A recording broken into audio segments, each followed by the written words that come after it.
Whatever the occasion, effortless elegance is right this way. Because Hilton brings you new ways to stay courtesy of the Nomad London. And it doesn't stop at award-winning dining in a space draped in velvet and illuminated by vintage chandeliers. No, this day goes beyond with unparalleled personalized service and attentive hospitality. Oh, and did we mention the Nomad London can be booked using your Hilton Honors points at Hilton.com? Hilton, for the stay. Is anyone out there?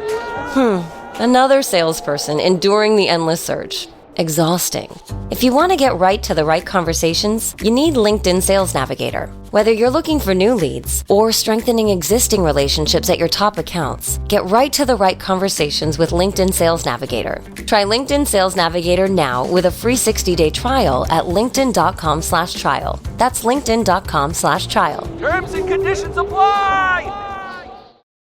Hello, it's Andy Miller, the co-host of Backlisted here, and welcome to another episode from our archives. On this occasion, you're going to hear a show we recorded in 2016 about David Seabrook's unique non-fiction book, All the Devils Are Here. One of the nice things about making Backlisted over the last 8 years has been the occasions when a book that we have covered for reasons of personal enthusiasm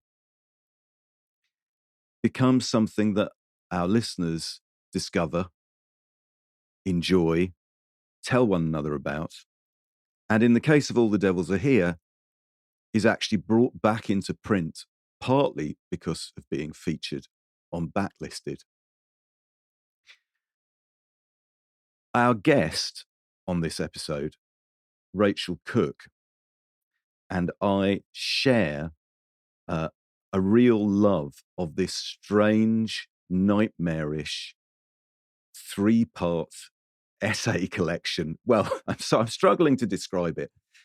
As you'll discover when you listen to the episode, there is no other book like All the Devils Are Here. And one of the delightful things about listening back to this episode is the way in which Rachel, John, Mathew, Matt, our original producer, and I sound so happy to have met 3 or 4 other people who have read this book and who are astounded that such a thing could be in the world, be so glorious.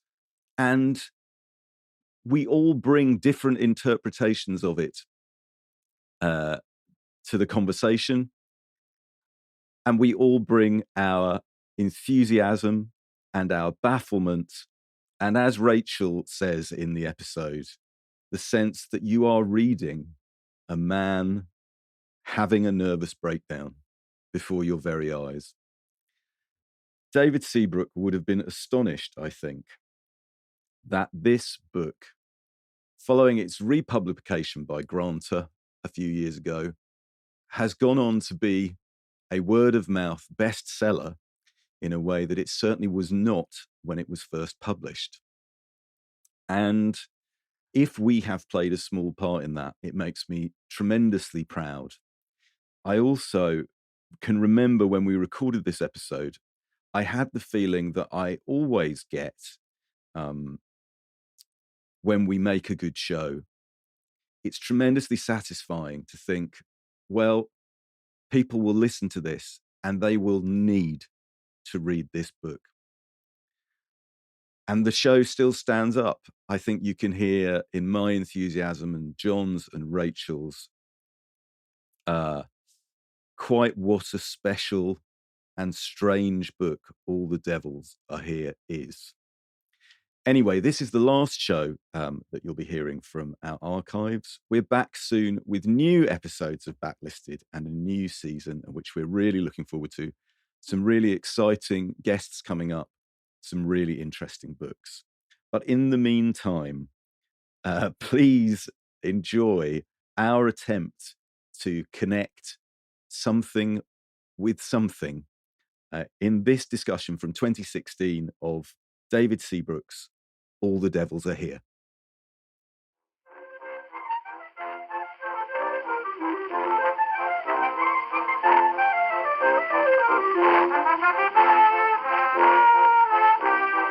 What should I eat?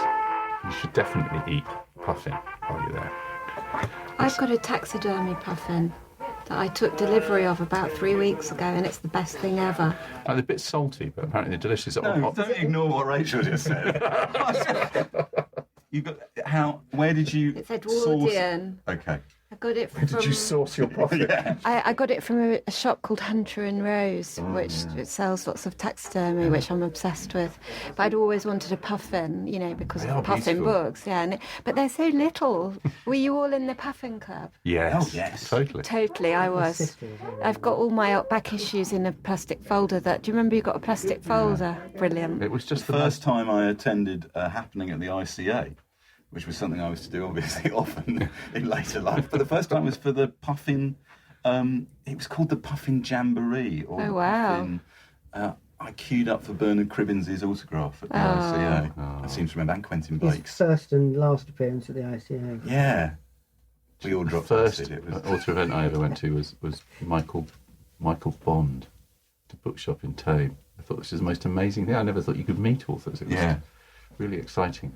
Is your puffin kind of vertical, or is it in an action shot? It's vertical, and it's in a glass dome, Right. and it's absolutely brilliant. I'll take a picture of it when I get home, and I'll tweet it, and then you can all look at it. Brilliant. We put it on the page. Are they sought after stuffed Edwardian puffins? It was said quite. taken you a while to find It was one. quite expensive, yeah. Was it? But it was one of those things where I felt I had a momentary sickness when I realised how much I was going to have to pay. But then I thought, fuck it, and I was really happy when it arrived, and it's so cool. But I'm really nervous about it. So when people come round, they come in and they go, oh, a puffin, and they run towards it, and then I'm just like, step away from the puffin. Yeah. Because I don't want anything to happen It's to not it. in a glass. It's not in a glass dome. It's in a or glass anything. dome, but it's slippy slidey, the dome Right. on the Yeah, base, yeah. and But they are supposed to be quite tasty. But they used to on St Kilda. They catch them and they flatten them, and they put them in a salted barrel. It's and keep them. gannets they do that with on Kilda. They do, Yeah. but they'd keep the. They still do it on Lewis, but don't they? If you were for kids, The Gannet because Club. if you were a kid, a special birthday treat on St Kilda was to get a puffin in your porridge, which you can imagine would be delicious, flattened, salty, greasy, fishy tasting That's a puffin. memoir. Yeah. Puffin in the porridge, isn't it? That's, Yeah. Hello and welcome to Backlisted, the podcast that gives new life to old books. As usual, we're gathered round the kitchen table in the luxurious offices of our sponsors Unbound, the website that brings authors and readers together to make fabulous books. I'm John Mitchinson, publisher at Unbound. And I'm Andy Miller, author of The Year of Reading Dangerously. And with us, as usual, is author and hip priest, Mathew Clayton. Hello, Mathew. Andy, thanks for that. And joining us today is journalist, critic and author Rachel Cooke. Her most recent book, Her Brilliant Career, 10 Women of the 50s, was published in 2013. And we're here today to talk about David Seabrook's All the Devils Are Here. Hello, Rachel. Hello. But John... What have I been reading? That's what you're What going am I to say. reading? The sad news this week of the death of Jim Harrison, the American writer. I hadn't read a Jim Harrison novel for a long time, which made me sad because he's one of those writers that you dip into and dip out of, and he's amazingly prolific. I think 21 novels, something like 18 volumes of poetry. He's also a foodie, writes really well about food, great friend of Anthony Bourdain. But he's best known, I suppose, for his fiction, which is often compared to Hemingway. One of the things I wanted to read or reread, which was one of his novels, his sort of first period of his novels, a book called Dalva, which I think was first published in 1988. And the reason I wanted to do it is it's the most un-Hemingway-like of his novels. Yet he lost his eye in childhood. His head looks like a classic American, hard-drinking, hard-living, living out in Montana, fly fishing before breakfast, walking his dogs, drinking massively. I read that he, amongst his achievements, in his life was that he had successfully eaten a 37-course meal. Yeah, whatever. Bring it on. Yeah. I love food. I can eat. He was really loved in America and really loved in France. He's loved in Dalva. France, right? That's why I But wanted he's to barely published here. He was published by Second Warburg for a long time. His great Right. publisher in the States is Morgan Entrican of Grove Atlantic, who wrote a very good obituary this week. But I don't think we really produce writers like Harrison in the UK. I mean, Thomas McGuane is another one. I mean, he writes about nature, and it's very easy to reach for Hemingway. He rather wonderfully once wrote about Hemingway that Hemingway was a wood stove that didn't give out much heat, which I sort of feel is true. Whereas Harrison, he's sort of a deeply admirable novelist. At Dalva, the book that I've been rereading, is about a 45-year-old part Sioux woman who has got to a stage in life where she wants to go back to the place where she grew up and to find her son. The son was taken from her when she was young, and also the son's father. And the way it's structured is it's in her voice, and she's a fantastically centered, strong, independent woman. She's never been seduced by anybody. Insofar as there's ever been relationships in her life, she's done the seducing. The middle section of the book is then an alcoholic professor called Michael, rather kind of creepy, unpleasant sort of narrative about his obsession with a young waitress, and he's writing about Dalva's great-grandfather, who was a Civil War hero and also one of the great historians. He was on the sort of side of the Sioux in the Battle of Little Bighorn. So it's American history, it's wilderness, it's family drama, and he kind of navigates that.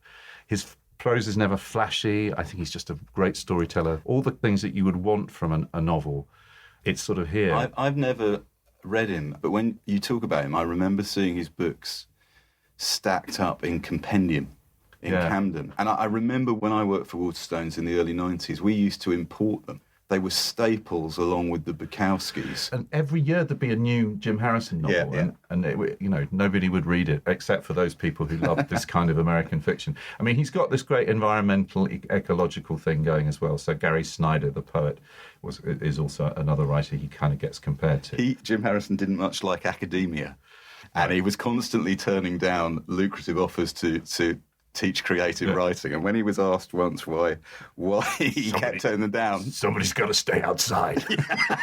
Brilliant. I love that. But also, he, again, just because it's amusing to me, I couldn't find it, but Dalva was made into a TV movie starring Farrah Fawcett. Was it? Farrah Fawcett. Farrah Fawcett Majors, as we used to know her back in the day. But as Dalva, which sounds like a total car crash, but it's really good, life-affirming, proper grown-up fiction, which is why I think he's so popular in France. Do you know a famous French magazine called Les Inrecuptibles? No. It is brilliant. There's no equivalent magazine of it in the UK. It's fantastic. Like Apostrophe, the TV show that everybody would go on, we have Apostrophe, it's so civilized. But it's really brilliant, equal split between music and film and books. And there were always big profiles of Jim Harrison in Les Inrecuptibles.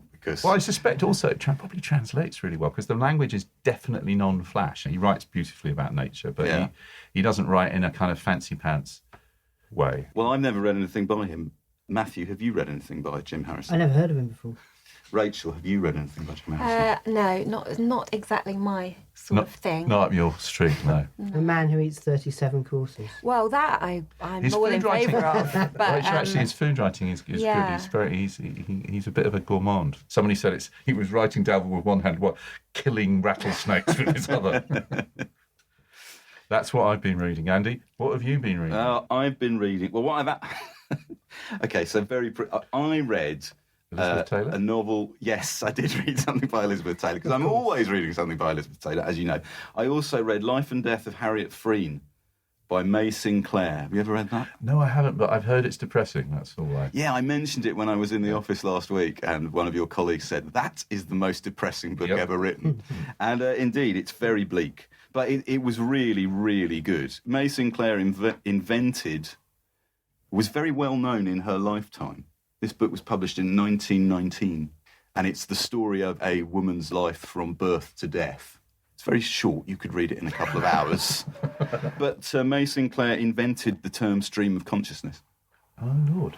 And so he's one of these people who, in her day, May Sinclair, and in her day was considered an important writer, an avant-garde writer, almost entirely forgotten. And the unmistakable green livery of old school. I know, there's nothing so cheering No, as I that agree, livery, I agree. and I miss it still. Yeah. I bought this in a pile of BMCs, Virago Puffins? Modern Classics, Oh, sorry. from Oxfam in Canterbury about a month ago. And clearly some feminist had either died or repented and got rid of everything to Oxfam. But I came back with this and, as it happens, 8 Elizabeth Taylor novels. Talking of Oxfam and people returning things, there was the single most successful tweet, Wikipedia, the QI account this week was that you perhaps saw it. It's got like thousands and thousands of retweets. It was at Folkestone, I think it was, Folkestone second-hand bookshop. So many returned copies of 50 Shades of Grey that they actually built a fort in the shop at it, and they photographed They it. quote begged customers not to hand in copies. We've done everything we can to cope with it. It's quite, but the picture is it's proper. It's not a small fort. It's Have any of you read 50 Shades of Grey? I've read the first 20 pages. No. I have And not I ran read out. any of 50 I ran Shades out of of Grey. steam. Have you? Have read you? it? Well, I had to interview Erica James. Is it Erica E.L. James? James, yeah. I had to interview her, so I'm very conscientious. So I knuckled down, as it were, to read it. And even the Protestant that I am, I just couldn't get through it. No, It's quite astonishingly bad. It's not sort of, this is fun bad. It's sort of, Yeah. help me bad. Yeah.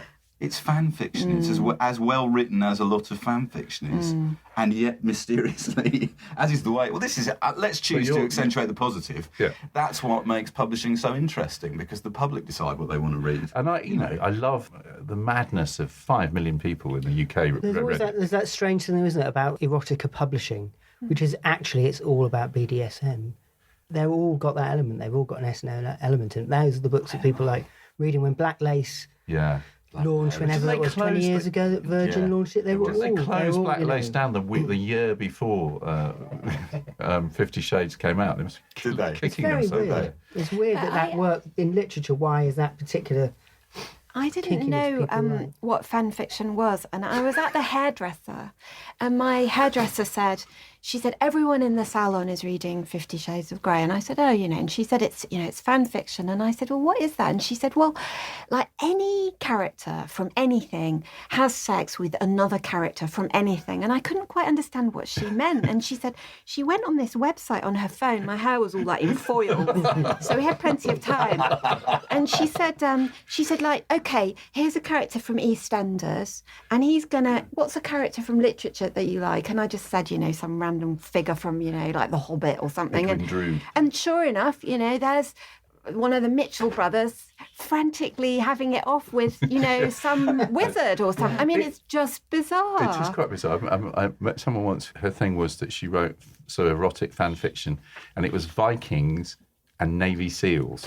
So I can't remember whether it was the Navy SEALs that went back in time to shag the Vikings or the Vikings, but it was quite particular, and Do you know where fanfic starts? Do you know the program which birthed it? No, go on. No. It's Star Trek. Yeah, Specifically it was Kirk and Spock. It was the unspoken. I've read unconvincing arguments that the whole of literature, the kind of the anxiety of influence Harold Bloomian vision is that all fiction is fan fiction. There was an article that appeared online about last month, which said, "What is Jean Rhys's Wide Sargasso Sea if not fanfic?" Well, there's a kind of a Well, that's certainly true in that operating case. at a very high level. Yeah, clearly. yeah. They just overstate their claim, as does, I would suggest, Harold Bloom in Anxiety of Influence. But that's a So also, I'm going to talk about this anyway briefly. So I'm going to Iceland next week. Iceland, land of I've never puffins. been to Iceland. We're all going together. It's going to be my family, and not you. I was going to say, no one told me that was part of it. Anyway, it's going to be outside. So I put a thing up on Twitter 2 days ago saying, I'm going to Iceland next week. I'm very excited. Can anybody recommend me a great Icelandic book? Several people recommended the same books. So several people recommended Burial Rites by Hannah Kent. Yeah. Several people recommended Independent People by Haldor Laxness. Yes. And indeed, or Fish Can Sing, which your lovely wife, Rachel Kerr, recommended over Independent People. So I've started reading Fish Can Sing. Somebody here recommended Letters from Iceland by W.H. Auden and Louis MacNeice. Names for the Sea by Sarah Moss. Oh, I read that. Names for the Sea. It's not called that, but there is a very good her first novel is set in Iceland. Well, this is a non-fiction book about her moving to Iceland. Well, her first novel is about a group of archaeologists who are digging up some ancient site, and it all gets very terrifying, and it's rather gripping. Yeah, it's rather gripping. Mm-hmm. And also, I was recommended a very short book called The Blue Fox by Sian, which, John, I think you would love. Sounds great. Which is a book it's set in the 19th century, and it starts with an unnamed man hunting a fox. It then goes back to explain who the unnamed man is. The unnamed man, as he shoots at the fox, causes an avalanche. And once the snows have buried him, extremely strange, gothic and psychedelic things start to happen. That's great. With swapping of identities and such like. It was terrific. The reason why I mention that is I put that tweet out about 3:00. By 3:30, I was reading the book. And by 5:30, I finished it. Who says the 21st century? Well, no, it's wonderful. You know, 10 years ago, I agree. That whole process, it would still only take you 2 hours to read the book, but it would take you 2 weeks to get the recommendation and find it. Yeah. We don't have it, but we can order it for you. Yeah. I've never been. I've always wanted to go, and I love also the Auden MacNeice, which is one of my great. I mean, go back to the lot. And the other one is Burne-Jones and William Morris. Oh yeah, I've got that here. This weird, in fact, it has this weird sort of position in our imagination. It's sort of strangely, it's kind of not really part of our culture, but it kind of is. I mean, you go. Yeah. Most of Ireland and Scotland are genetically Vikings anyway. So, but the thing, other than their strange belief in fairies, which they seem to really genuinely do. If you get up north, they really do believe. There is the other thing is that the Icelandic phone directory is organised by first name, because basically everybody has to. And surnames are son of and daughter and son. Yeah, so so we're going into the interior. We're going whale watching, and we're going to the Witchcraft Museum and the Hot Springs, and we're going to the Phallological Museum. I was going to say the Phallological Museum has got the largest preserved. It's blue whale penis, I think, which is the largest one in the world. The gift shop is incredible. I feel we're almost teetering on the edge. Would you like me to bring you back a badge or a rubber? which would you prefer? It's always been top of my list on where to visit if I find myself in Reykjavik. So that covers the waterfront, and of course the buried shark disgustingness. We'll pick this up again after some adverts. Stay tuned to this. The new McCrispy Strip is here. Dip approved by ketchup, tangy barbecue, honey mustard, Sprite, McFlurry, Big Mac sauce, double dipped in buffalo and ranch, more ranch, and creamy chili McCrispy Strip Dip. Now at McDonald's. Ba-da-ba-ba-ba. Ryan Reynolds here from Mint Mobile. I don't know if you knew this, but anyone can get the same premium wireless for $15 a month plan that I've been enjoying. It's not just for celebrities. So do like I did and have one of your assistants switch you to Mint Mobile today. I'm told it's super easy to do at mintmobile.com/switch. Upfront payment of $45 for 3-month plan, equivalent to $15 per month required. Intro rate first 3 months only, then full price plan options available. Taxes and fees extra. See full terms at mintmobile.com. Hey, it's Bill Simmons from the Bill Simmons Podcast. The NBA playoffs are here, and Michelob Ultra is getting you closer to the game than ever with courtside seats and more. Enter now at MichelobUltra.com/courtside. Michelob Ultra Superior Access Courtside 2024 to 2025 sweepstakes. No purchase necessary. Open to U.S. residents 21 or older. Ends on July 1st, 2025. Multiple entry periods. Visit MichelobUltra.com/superior access/courtside for free entry deadlines, and official rules. Message and data rates may apply. Void where prohibited. Well, we should probably move on to the subject of our podcast, the actual subject of our podcast, which is All the Devils Are Here by David Seabrook. Should we start by asking Rachel to say why you chose this remarkable book for the podcast, other than the fact that it is remarkable? Well, the thing about it is people always say that there's no book like this, and it's just never true. But in this case, I really think there isn't another book like it. I certainly can't think of one. And to me, it's a kind of minor masterpiece that no one knows about, and I would like people to read it. When did you first read it? Can you remember? Well, there's something spooky about this book, which we will talk about. But for me personally, it's been quite spooky.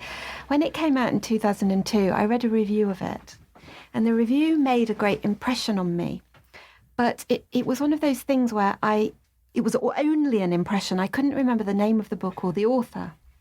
And I kept Googling, and I must be a really crap Googler, because I'd type in, like, Kent, murderers, weird things, and this book would never... Yeah. And the book would never come up. And it was driving me mad. And this went on for years. And then in 2011, so... Yeah, quite a long time after it was published. Yes, 9 years later. Yeah. Massive name drop coming up. I was at a dinner to celebrate Claire Tomalin's Dickens biography, which was appropriate because Dickens is in this book, as we will discuss. And I was sitting next to Claire's publisher, who was then Tony Lacey from Viking. And he was doing that old school publishing thing of slightly boasting about his second home. Someone did that to me last week. Very old school. Them were days. Yeah, them were the days. And he divides his time between Chiswick and Deal. I always think when that says that on a jacket, I always think tosser. But anyway,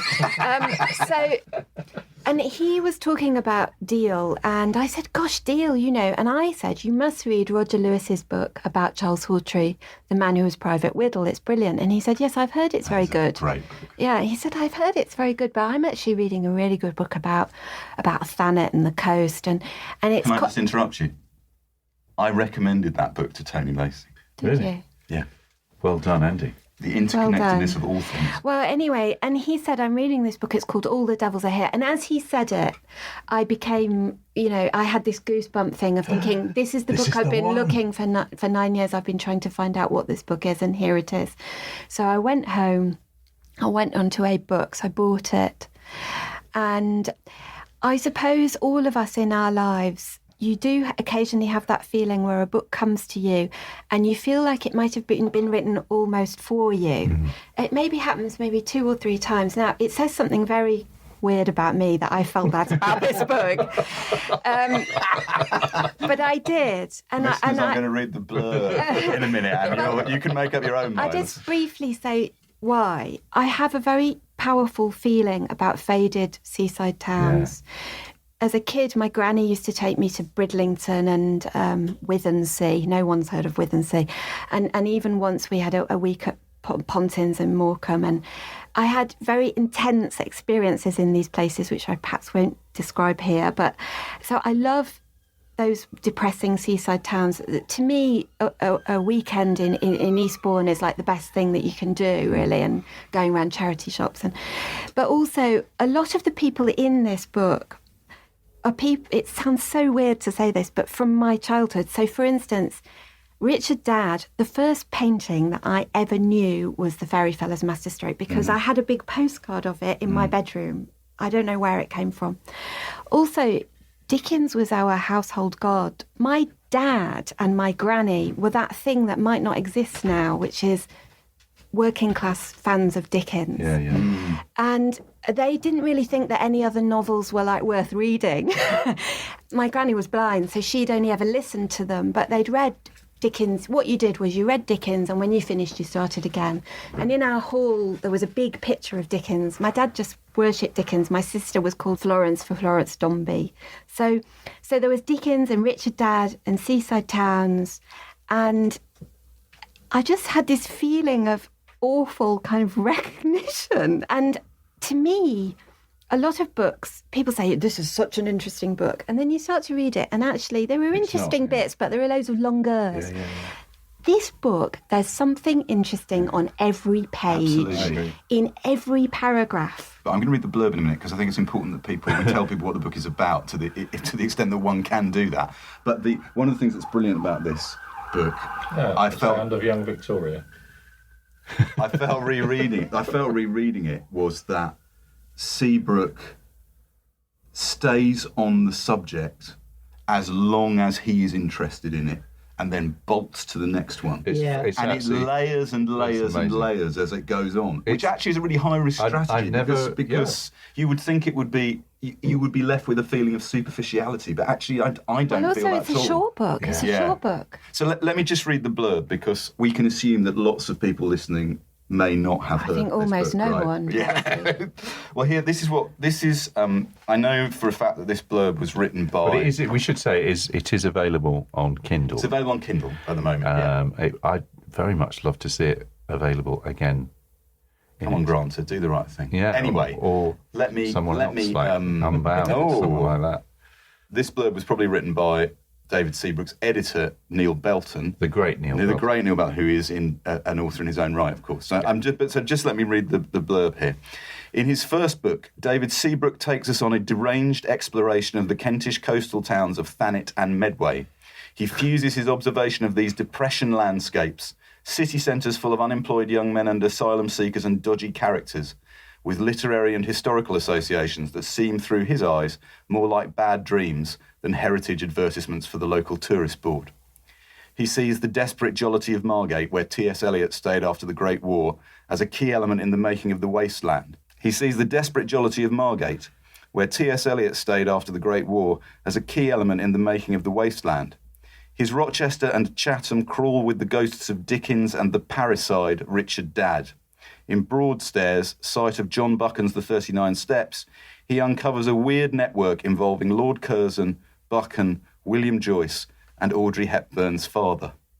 In Deal, he stumbles on the true sordid story that lay behind The Servant, Robin Morm's novel later turned into a film by Joseph Losey, and links it to the milieu of not-so-gentle gay retirees to the coast, a network that touches on the murder of the boxer Freddie Mills and the self-destruction of the carry-on actor Charles Hawtrey. Written with high energy and seriousness, disturbingly personal and surprising, this is a unique book. There are devils here, and the reader will remember them.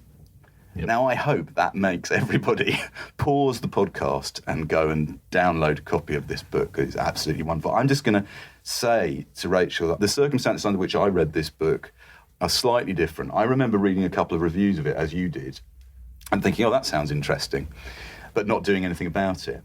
And then my family moved in 2005 to the East Kent coastal town of Whitstable, where we still live. And I walked into the Remainder bookshop, the excellent Harbour Books, hello Harbour Books if you're listening, and there was a pile of copies of All the Devils Are Here, reduced in price, with a sign next to them saying local interest. Which is such a turn-off. Local interest are my worst words. And especially when you know what the book is about and how seedy and feverish it is, right? Ooh, lovely. So I picked it up and read it on the train journey into London and the train journey back.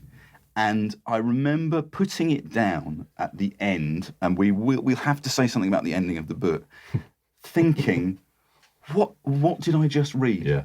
What was that book? And I found that it really stayed in my head for the next few weeks. So I read it again and then thought, whoa, this is absolutely the energy of it. I'm definitely going to read it. And I finished it this morning, in fact, early this afternoon. It is sui generis, I think. I think there are things that that you can say that it's like. There are connections perhaps to Ian Sinclair's work. It reminds me in some ways of W.G. Zebalt's The Rings of Saturn journey through Suffolk on foot. But it's in its kind of mixture. It's strange, as you were saying before, Andy, the way it doesn't make any attempt to be coherent in the way that most books do. The thesis, if there is one, he never really reveals what it is. It seems to me, I've never quite had the kind of hair stand up on the back of my neck in the same way. It's like demonic possession. It's like he's exploring demonic possession without ever saying that's what he's doing. Well, also, it is a bit like House of Cards when Kevin Spacey turns and says something. So he's going along. It's quite sort of scholarly and factual, and you're thinking, oh yes, this person murdered this person had sex with this person, and then all of a sudden he goes, and he tells you something about himself. Yeah. It's oblique, it's not clear, you don't know that much about him. And then you have this chilling feeling. You feel, I think, frightened of him and frightened for him. Yeah. Yes, absolutely. And you think, what's he going to do? Is he mad? Is he sick? Is he a pervert? And of course, by the time I read this book, David Seabrook was already dead. He died young, as they say. And so to have this feeling of being afraid of him and afraid for him, it was a very unnerving thing. It reminded me very much of when you're reading as a child. When I was a kid, I was mad on those books by Peter Haining, the Pan book of vampires. And those books were full of things that you couldn't really understand when you were a kid. You knew you liked them, but you couldn't understand them. And I feel that about this. There are lots of things in this book that I understand. I understand that Richard Dad killed his father, and he was a fantastic painter, and he went to a loony bin. I know that.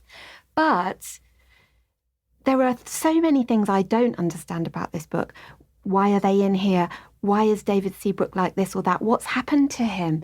Is he gay? Is he straight? What? Why is he drawn to these? Yes. I mean, that whole sense of places, the house.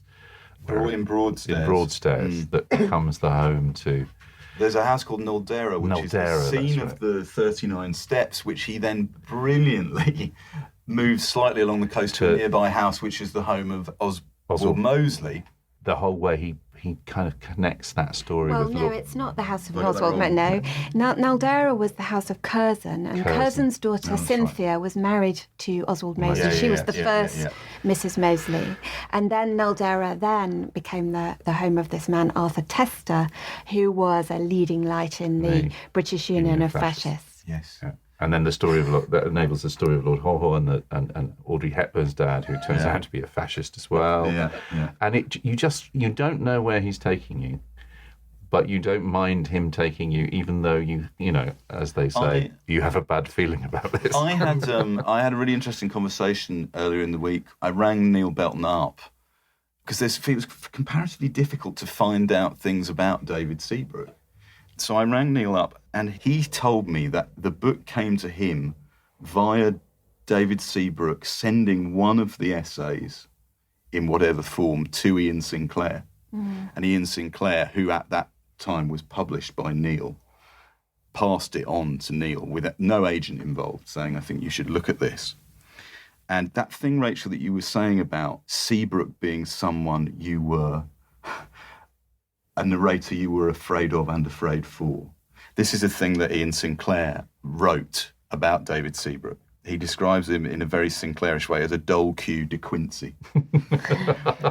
And then he goes on to say, refusing to allow the area he inhabits, the banishment, to become a noose. Seabrook has decided to celebrate it with a virtuoso exhibition of sardony. Yes, sardony. His franchise... the area he describes, raiding and returning, is anywhere that can be reached in an hour or so by bus or train from Canterbury. It's true, isn't it? He gives his readers an ear bashing they won't forget. And when Seabrook died earlier this year, it was a horribly premature loss. Now this mysterious author is fated to become part of the zone he described to such effect. An anecdote, a rumour, a legend. Yeah, that's Isn't that great. Brilliant. But a process which Seabrook is complicit in, right? And I mean, he's absolutely right about the fact that he doesn't want to move far from Canterbury, because in the book, he'll be talking to someone really fascinating and he says, well, my bus is due in a minute, I've got to go. And you think, no, don't go now. And it's funny because he doesn't quite do it. It doesn't really lay on kind of the humour or the irony, although there's a great letter at one point where somebody writes to him and says, your book of essays on Kent and its history should make interesting reading. Oh, yes, I was going to read. Yes, I'm writing a book of essays on Kent and its history, which is true, but so not what the book... Yes, absolutely. He goes to Gillingham. That's the daughter of Lord Haw who says that, which is a great interview. Rachel, do you want to read like the first? I mean, the book's divided into 4. So there are 3 chapters. The first chapter is Rochester and Chatham. The second chapter is Northfall and Broadstairs, and the third chapter is what is it? Oh, it's Deal. Of course it is.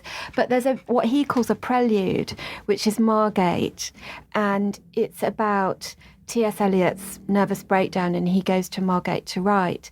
And I don't think I realised this at the time, but it's really obvious to me now why Seabrook used that as his prelude, because I think this book is his nervous breakdown. Yeah. And these sort of fugitive voices, bits of poem and Bible and half echoes, half rhymes, it's all kind of from the wasteland. I think the main thing, though, is that feeling of madness and being on the edge of... So this is him in Margate. There are hunched, sedated souls lingering in cafes and souped-up milk bars. There are groups of squabbling Albanians outside. There are the young men of the front. This front, all bare arms, body art and fast-working, furious faces.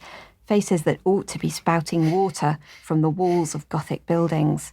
But they're here and they speak, spraying spittle. I drift past the entrance to Dreamland. Margate's main attraction opened its doors in 1920, importing the name from an amusement park on Coney Island, and the main ride, the Caterpillar, from Germany. While you queued for the big thrill, you could look up at your kids looking down at you through a grill set in the huge, horned head of the Snail Man, a tall, wooden structure with stairs. The park was also the place to get your pocket picked, and probably still is. I mean, it gives you a flavour of it, although you can't quite do it justice unless you just devour the whole thing, I think.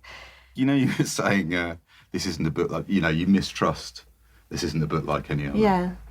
I mistrust that you will want to read it in a sitting and then turn straight back to page one and start it again. Yeah. But that's right? That's a what this thing, is. isn't it, that people say. But this book, I feel... maybe you wouldn't want to go straight back. Maybe you want to open the window and take a deep breath or two. But the benefit of reading it straight through in one go, which you could do, I think you could do in 3 hours if you put your mind to it. The kind of accumulation of images and the feverishness of it. And I mean, each of the chapters has a distinct mood. So the chapter about Richard Dadd and Charles Dickens, I mean, that's the most sort of scholarly and straightforward. Yeah, it's the most... calmest. Then it kind of ratchets up. So he goes to investigate his fascists, and there's this bloke who... Is the bloke following him? He's dressed as a vicar. What's going on? Yeah, the vicar, yeah. Yeah, I mean, it's terrifying. It's like something out of The Prisoner, and he's going down the steps. Yes, that's exactly... It definitely has fit Prisoner. I also felt that the only person I could imagine who could film this book, and it is unfilmable, is Nick Rogue. It has that same sort of strange... Yeah, that's certainly, if we come to the ending, the ending has a real sort of Nick Rogue feeling to it. The pink duffel coat and the... Oh, the pink duffel coat. Yeah. That takes place in Deal. We have a little clip here of the section in Deal deals partly with the late Charles Hawtrey, the carry-on actor, who, as you said, Roger Lewis's book lovingly paints a horrible portrait of... Matt, could we just hear, I believe is a taxi driver describing his dealings with Charles Hawtrey in the period we're talking about? Sometimes we used to get a call from his house, and he'd give us a little list saying what drinks he'd like delivered there. It was normally bottles of sherry or gin, sometimes some mixers. So I got the impression it wasn't just for him, but maybe he was having people down as well. But I don't remember ever having actually picked anyone else up from his house, apart from himself. And that's from a BBC documentary about the lives of carry-on stars, and specifically how unhappy they all were, which is a must-watch. I love it. I love this line from the book about Hawtrey. He said, "Reeling round like an old wasted weasel turfed out of Toad Hall, he performed at the drop of a hip flask for any tabloid hack who happened to be passing through. They used me and dumped me, shat all over me. I could have been as famous as St. James." He does that sort of Sebaldian thing of putting black and white photos through the book, which add to the oddness of it. Duncan Fallowell said the book was Carry On Margate rewritten as Dracula, which is quite good. I mean, it's the final section it's just so bizarre, because the stories are basically all connected by this chap Gordon, who Seabrook goes to talk to. Who is an old queen. He's a massive old queen who's sort of shagged all these people, and it's like a sort of spider sitting in his web, and it takes him out to Robin Morm, to Charles Hawtrey, and it's just... and Freddie Mills, the boxer. Freddie Mills, the boxer. Who he's had sex with. Yeah. And it's just the most extraordinary sort of tangled web. And the way he narrates that is because he says, well, a lot of people thought Freddie Mills was gay, but obviously a lot of the people who, the Mills kind of historians don't, they discount it altogether. And then he says, well, good for them. And then tells the story of the guy who's had sex with Freddie Mills, which is a very odd kind of not terribly, he talks, the guy who'd had sex with him talks about how hard Freddie Mills' body, he'd never had sex with anybody like that, but it was a sort of empty encounter.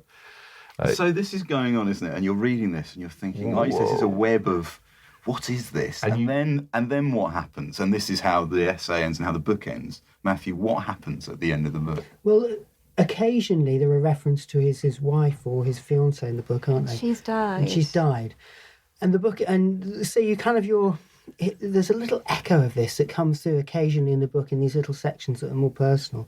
And then at the end, why don't you describe what happens, Rachel? Well, he's on his way home from having seen Gordon. They've had a long chat in Gordon's cottage.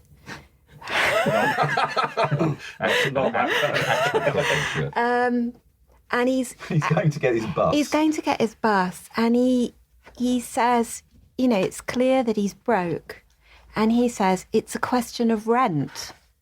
And we all know what rent means in that context. And he goes into the pub and he gets himself a bitter lemon.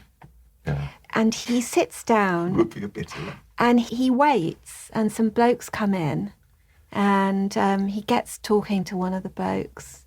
And this bloke tells him a story about how when he was a younger man, he liked boys.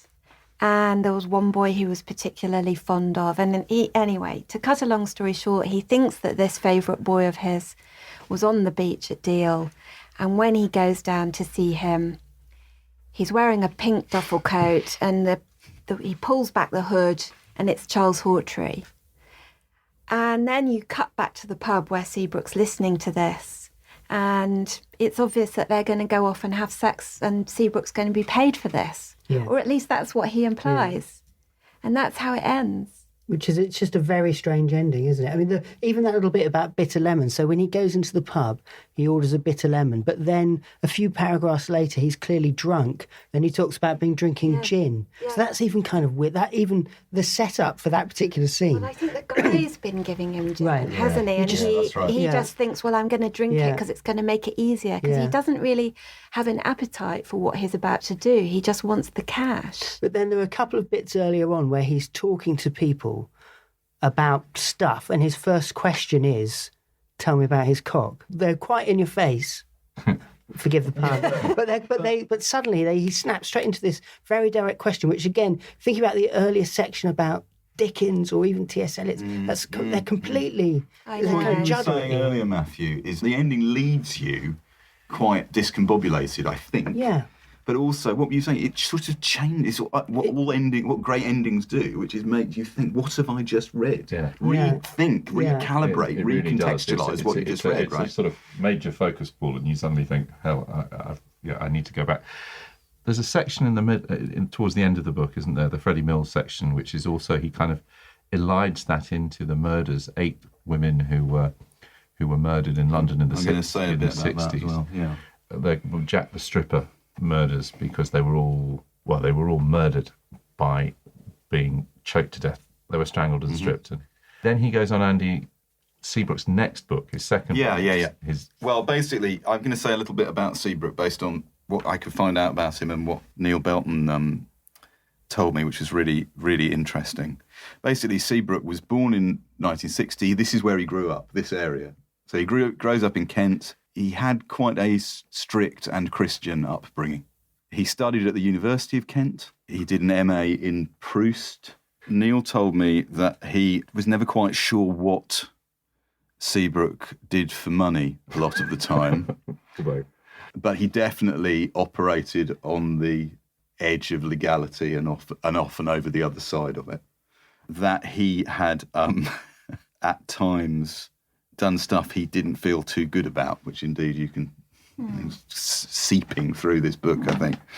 And he told me that David Seabrook would come into the grantor office and monologue about either things that he was fascinated by, which is very much what this book is like, listening to that person, or ranting at length about how much he hated nearly all other contemporary authors, like most authors do. His two favourite writers were Gordon Lish, as a writer, famous as an editor. He's Raymond Carver's editor. A writer of his own right. And also the ghost stories of Robert Aikman.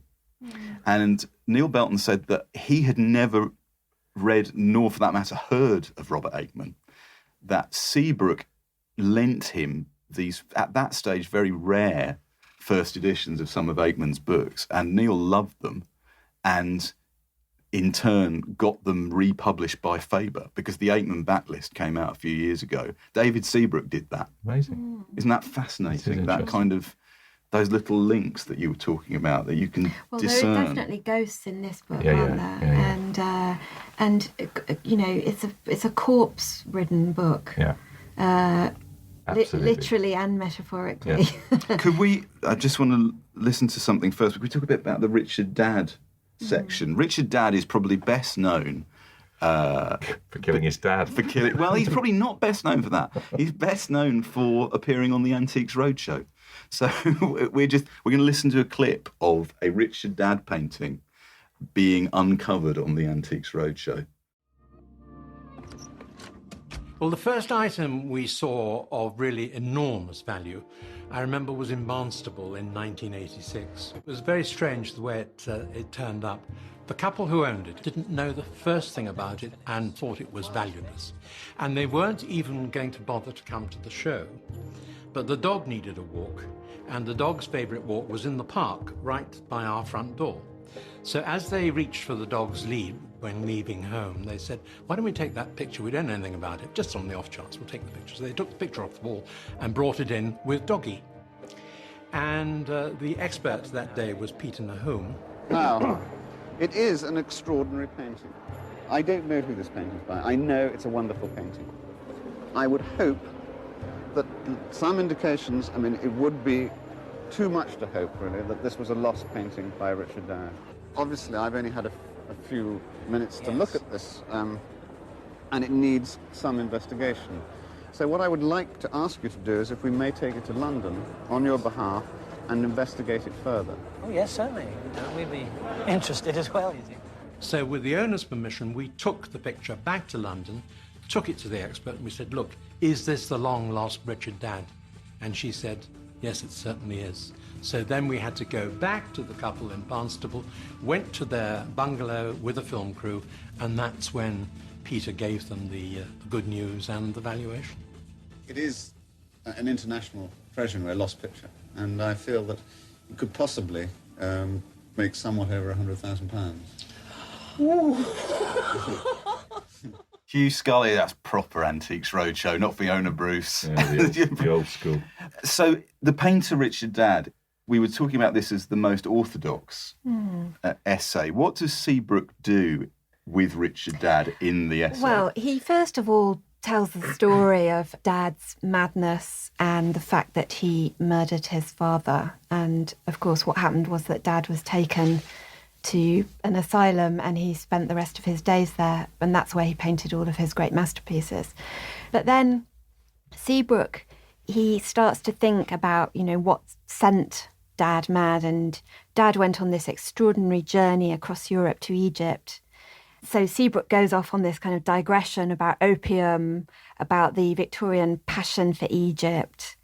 And then he does one of his strange kind of, you know, he puts it... That's enough of that. Yeah, and then he posits this extraordinary theory about Edwin Drood, Dickens' final unfinished novel. I mean, I don't know how convincing it is. I'm not a Droodist. But which you sense that Seabrook wasn't terribly keen on, the Droodists. But he makes a link, doesn't he? He thinks that Dickens may have had the dad story may have been somewhere in the mix, and he picks up all these clues. But I think what he does, which is really interesting, is it's almost like he makes dream connections. He's not interested in making causal connections.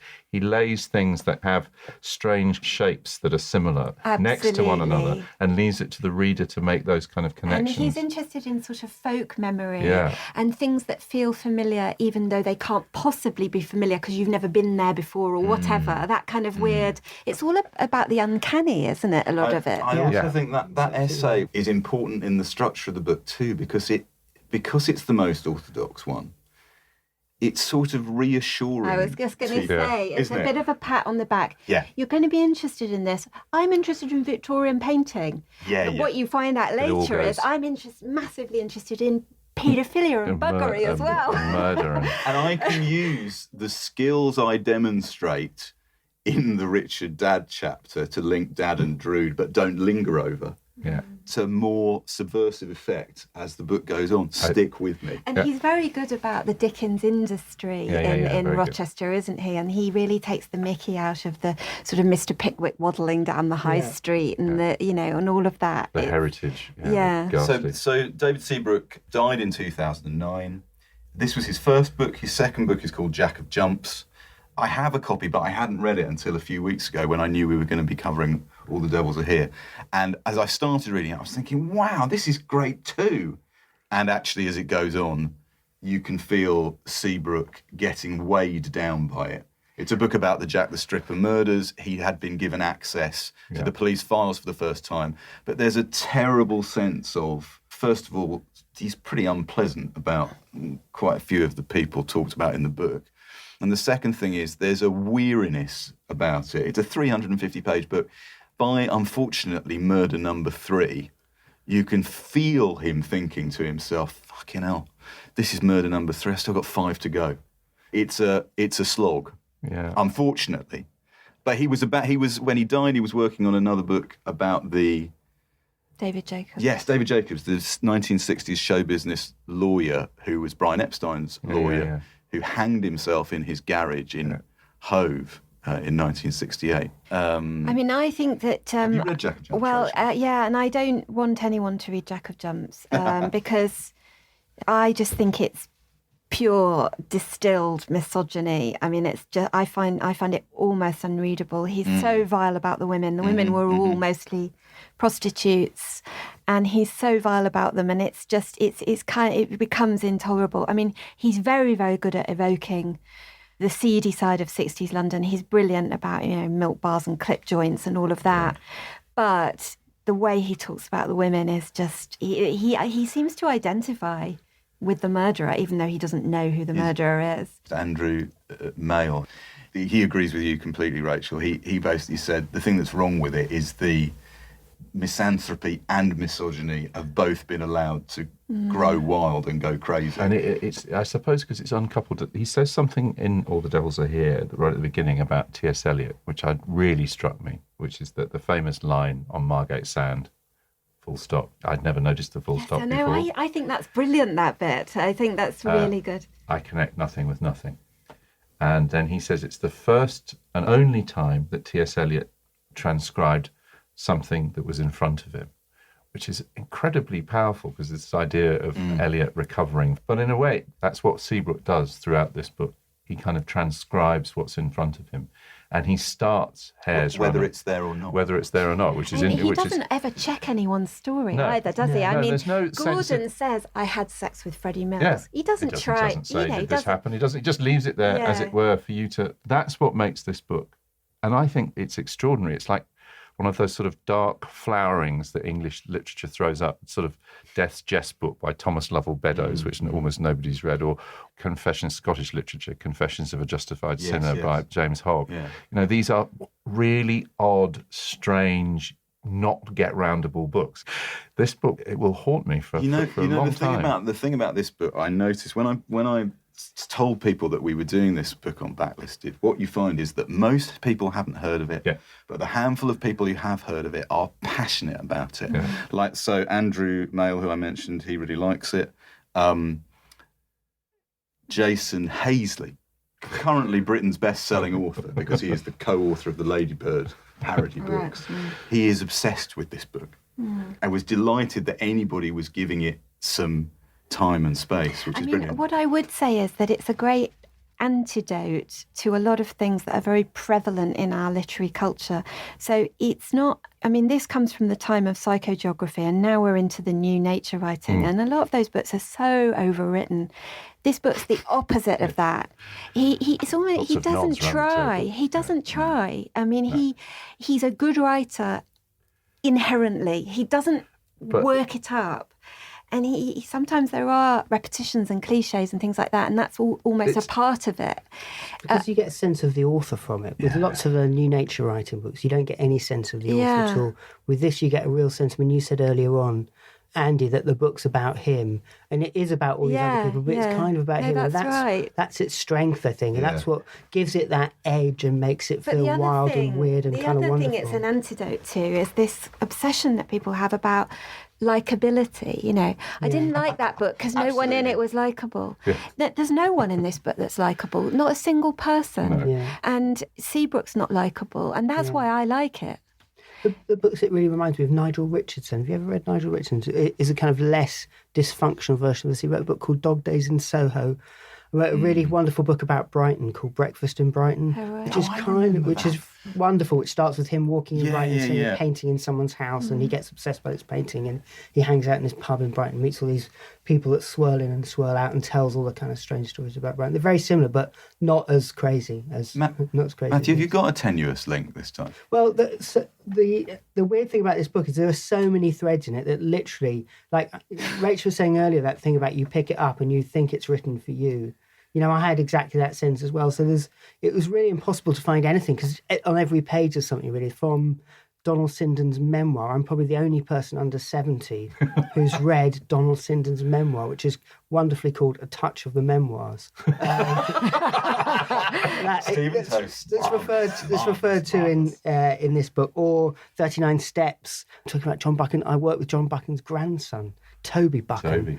Wonderful Toby Buchan, kind of fantastic editor. And really, everywhere you turn, there's stuff like that. The other person it reminds me of, I don't know if anyone's read Jonathan Rendell. Do you like Jonathan Rendell? Yes. His, something about the Jonathan Rendell's personality that is very fragile. Also, wrote that amazing book, This Bloody Mary's the Last Thing I Own. Yeah, I think you're right about that, definitely. Also died sadly young. One thing I would say is this book kind of gets into you, and it becomes, it had a huge influence on me when I wrote my book about the 50s, and that book has a lot of footnotes. Some critics hated that, but I love footnotes, and that was all entirely down to this book because I decided I wanted to write a digressionary sort of book, and I managed to put a little tribute in to David Seabrook because one of the women in my book had worked for Lord Northcliffe, the owner of the Daily Mail, and he had a house at Broadstairs.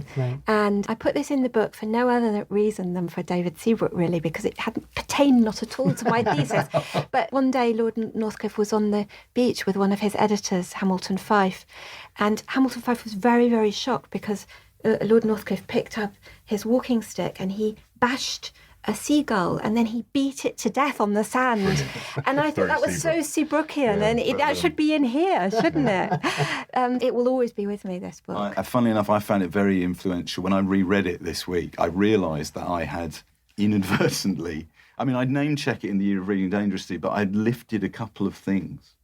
But I love books, of which this is a great example of the thing that you were talking about, Rachel, where the author becomes impatient, seemingly with the reader, even as they are writing the book, and will turn to the reader to say, but what about this? And there'll be some little piece of grumpiness or bad temper. And Roger Lewis, you mentioned in the Private Whittle book.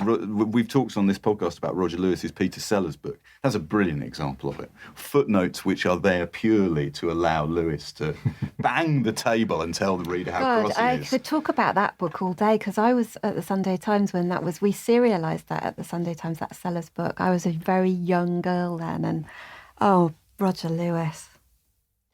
Well, you can't see it, but Rachel's holding her head in her hands as she says that. Bye, everyone. We probably ought to draw it to a close. We should also say this is the first full podcast that we've done on a non-fiction book. So thank you, Rachel, for certainly introducing me to it. I can't believe, I love that story about you. This is exactly why we do this. The fact that this book haunted you for all those years until you found it. It's going to haunt me now forever as well. Thanks to Rachel Cooke, to Mathew Clayton, and once again to our sponsors Unbound. You can get in touch with us on Twitter at BacklistedPod, on Facebook at facebook.com/backlistedpod, and on our page on the Unbound site at unbound.co.uk/backlisted. Thanks for listening. We'll be back with another show in a fortnight. Until then, bye, everyone. Thanks for listening. You can download All the Devils Are Here right now.